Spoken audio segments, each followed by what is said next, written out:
The 6 o'clock news from the BBC with Sue Lawley and Nicholas Whittle.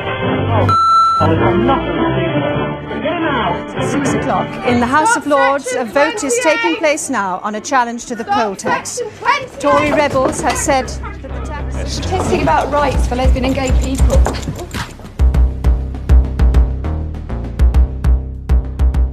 In general, Britain was quite a hostile environment in the 1980s for the LGBT community. About 75% of people, when surveyed, said that it was mostly or always wrong to be gay. Simply by walking down the street, if somebody identified you as lesbian or gay, you could get abuse and you could be violently attacked just for being.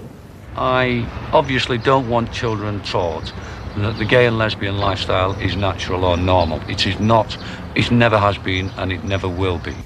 Yes, my overriding concern is with the promotion of positive images of homosexuality in schools from primary school right through, and that is what is causing many parents real concern and offence. There was a sort of catalyst moment where a book was published called Jenny Lives with Eric and Martin, about a girl who lives with her two dads, and it sort of kicked off a moral panic in Parliament. What we were told we were doing was destroying the heterosexual family.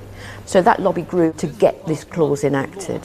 Section 28 banned local authorities from promoting homosexuality. The second part of it banned the teaching of the acceptability of homosexuality in schools. Basically, it meant closing down of services. So young people became very vulnerable, particularly, and schools couldn't protect people from being bullied.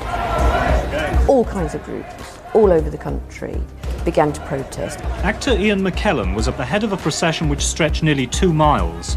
A group of lesbians chained themselves to Buckingham Palace gates, dressed as suffragettes. A group of lesbians abseiled into the House of Lords. Through all of the campaigning prior to the enactment, we could not get the media to understand what the impact was going to be on our community, on our children. So really, the only thing left was to actually be the news by being on the news.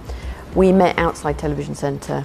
We managed to get through the security. The whole thing was timing, really.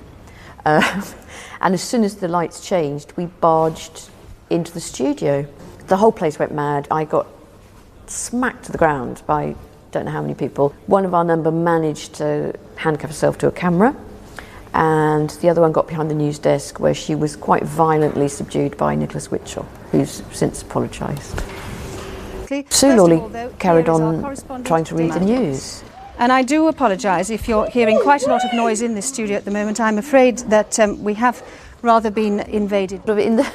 In the footage, it's all got rather muffled, and you can hear little muffled shouts of "Stop the Section 28!" And eventually, we were all arrested. It did get huge media coverage. You know, the headlines were all about loony lesbians. But over time, and beyond that, I've heard from quite a lot of people what it meant to them as young LGBT people in their own home, knowing they were gay but maybe not even out, and just felt a little bit empowered by it. So here we are at Television Centre again, 30 years later. Clearly, things are a lot better than they were in the 1980s, but it hasn't completely changed, and there are very dangerous and serious pockets of homophobia. We have to be in solidarity with all the communities worldwide who are in daily fear of their lives. I'm glad we did it. The fact we're here today means the story's been remembered.